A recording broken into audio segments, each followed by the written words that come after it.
குரோம்பேட்டையில் மனிதநேய மக்கள் கட்சி சார்பில் மதுரை எழுச்சி பேரணி மற்றும் மாநாட்டின் தீர்மான விளக்க திருமண கூட்டம் நடைபெற்றது.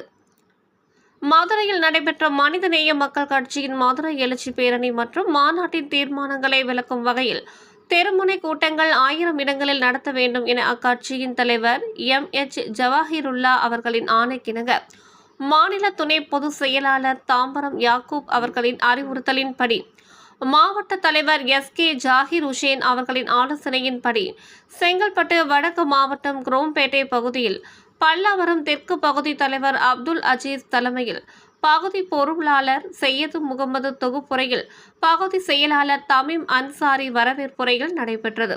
இக்கூட்டத்தில் தலைமை கழக பேச்சாளர் சலீம் கான் மற்றும் SMI மாநில பொருளாளர் ஆவடி அஜீஸ் ஆகியோர் கலந்து கொண்டு தீர்மானம் விளக்க உரையாற்றினர்.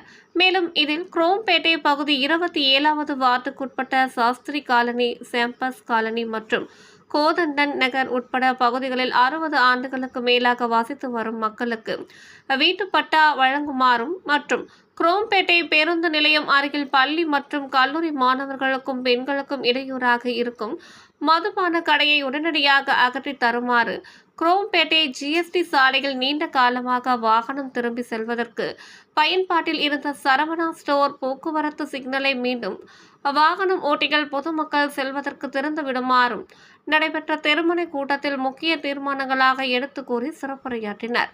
நடைபெற்ற தெருமுனை கூட்டம் கிளை நிர்வாகிகள் ரஜபூதீன், அப்துல் ரகுமான், சுல்தான், முகமது ரஃபீக், சையது நவாபுதீன், ஷேக் முகமது அலி, முகமது அசன், முகமது ரஃபீக், ரிஷ்கான், சையது முகமது, வஜித்தீன் ஆகியோர் முன்னிலையில் நடைபெற்றது என்பது குறிப்பிடத்தக்கது. மேலும் குரோம்பேட்டை பகுதி ஜமாத்தார்கள் உட்பட ஆண்கள், பெண்கள் என 100க்கும் மேற்பட்டோர் திரளாக கலந்து கொண்டனர். நிகழ்ச்சி இறுதியில் தமுமுக பகுதி செயலாளர் சாதிக் ரவூப் நன்றி உரையாற்றினார். இதுபோல் அனைத்து செய்திகளையும் காண மனித உறுதி குரல் TV செய்தி சேனலை சப்ஸ்கிரைப் பண்ணவும்.